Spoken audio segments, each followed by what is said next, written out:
Hello friends, today we have brought for you the story of Indiana Jones and the Dial of Destiny. If you like the video, please subscribe to our channel, like the video, and don't forget to share your views in the comments. In the year 1944, in Nazi-occupied France, an attempt is being made to hang Indiana Jones for trying to steal the Lance of Longinus from a castle. They are also capturing the archaeologist from Oxford University, Basil Shaw, who has found the Lance of Longinus. The Nazis want to show it to Hitler. However, Indiana Jones manages to escape captivity, rescue Basil, and save the Lance of Longinus to return it to his country. They are chasing the train to accomplish this. The antagonist, Jurgen Voller, informs his senior that the lance he is carrying is a fake. He also possesses another significant artifact named the Antikythera mechanism, created by the great mathematician Archimedes. It has information about time fissures and time travel. In the midst of World War II,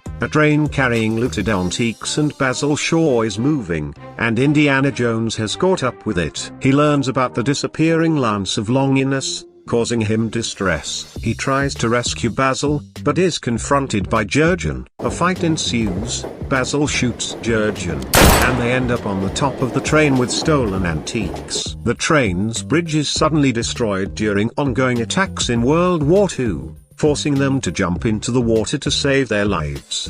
Basil regrets losing the Dial of Archimedes since Jones had given it to Jurgen. However, Jones reveals that he had switched the dials and given the real one to Basil. Then the story shifts to New York in 1969, where Jones is a renowned professor on his last day before retirement. He meets a student named Helena, who claims to be Basil's daughter and is researching Archimedes' dial. She knows that her father had the incomplete part of the dial, and by combining both pieces, a significant discovery can be made. She seeks Jones's help since he had been associated with her father and had seen the dial. Jones explains that the dial was meant for forecasting and has a hidden capacity for time travel. He reveals that Basil sacrificed his life trying to understand it and that someone unknown is monitoring them. The story continues with various intertwined events involving historical artifacts, time travel, and a potential world-changing discovery. Among these individuals, some are agents, while others are hired goons of Jurgen,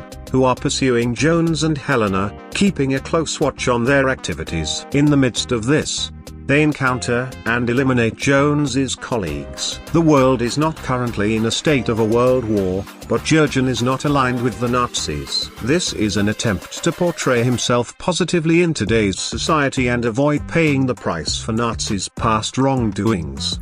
Due to this, he has even changed his name. On the other hand, Jones and Helena are still busy communicating. Jones is surprised to see how much Helena knows about the dial and that she's aware that her father had asked Jones to destroy the dial. However, Jones might still possess the dial. Helena not only has half of the dial but also the graphics, which reveals the hidden location of the other half. Meanwhile, Jurgen's men, who are working for NASA's Apollo mission under the name Dr. Schmidt, are being assisted by the CIA. They inform him that both Helena and Jones have slipped through their fingers. Jurgen instructs them to follow whoever has a part of the dial. Jones is now relying on various strategies for survival, sometimes seeking refuge in the carnival celebrating the Apollo 11 moon landing, other times requesting police assistance, and even resorting to a horse ride at the railway station when all else fails. Here,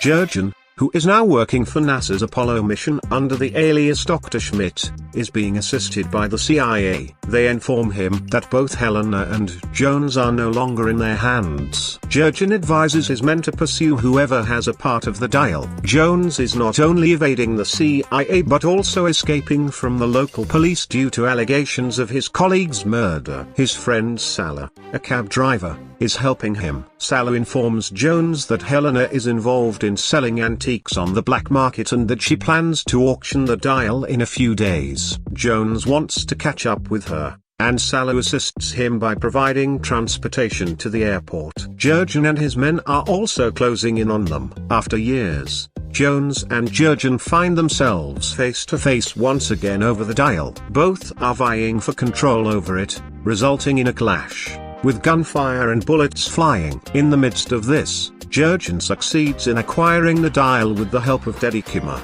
a friend of Helena. However, Jones and his team are pursuing them. But things take a different turn as Helena's boyfriend, whom she had betrayed out of greed, joins the chase. They are all chasing each other, trying to gain control over the dial. Meanwhile, on the other side, a debate is unfolding between Helena and Jones about her disregard for her father's years of hard work. She is planning to sell the dial, which, in her pursuit, would not only reveal the dial's location but also Graphicos. If Antikythera is completed, it remains uncertain how people might exploit it, potentially causing harm to nations. Helena argues that she remembers every detail from her father's research papers. She knows the locations encoded in the codes, and she understands that cracking those codes for anyone to reach the hidden location, which is in the middle of the sea, won't be as easy as it is for us.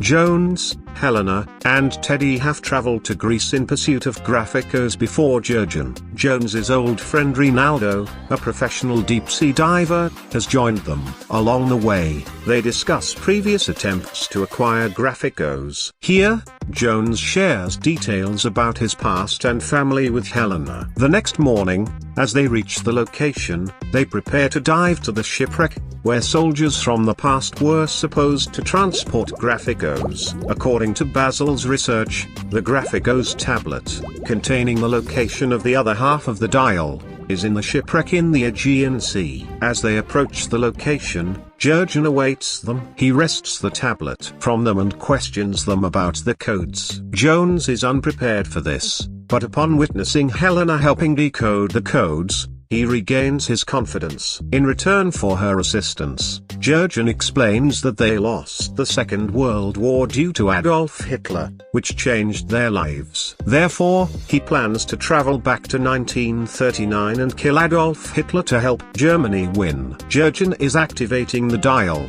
discovering a rift in the sky from where he plans to set the dial to the exact time and location in 1939 that he wishes to reach. Meanwhile, Jones is captive in Jurgen's plane, witnessing his intentions and seeing everything, including items associated with Hitler. He now owns them. A wristwatch, which was on Archimedes' wrist, is also there. On the other side, Helena is entering the plane from the landing gear, and Teddy is in another plane behind them. As they approach the rift, Jones realizes that due to continental drifting over the years, all the graphical locations that were 2,000 years old have changed in today's time. So, by placing all the dial locations according to that era, they would reach the location at that specific time in 1939. However, they end up in a different time and place due to continental shifts, arriving in 212 BC during the Roman siege of Syracuse. In the midst of approaching the rift, Jurgen is attempting to go back, but he's too close to turn around. He has landed in the time of the ancient Roman siege rather than 1939. Jones and Helena have a struggle with Jurgen,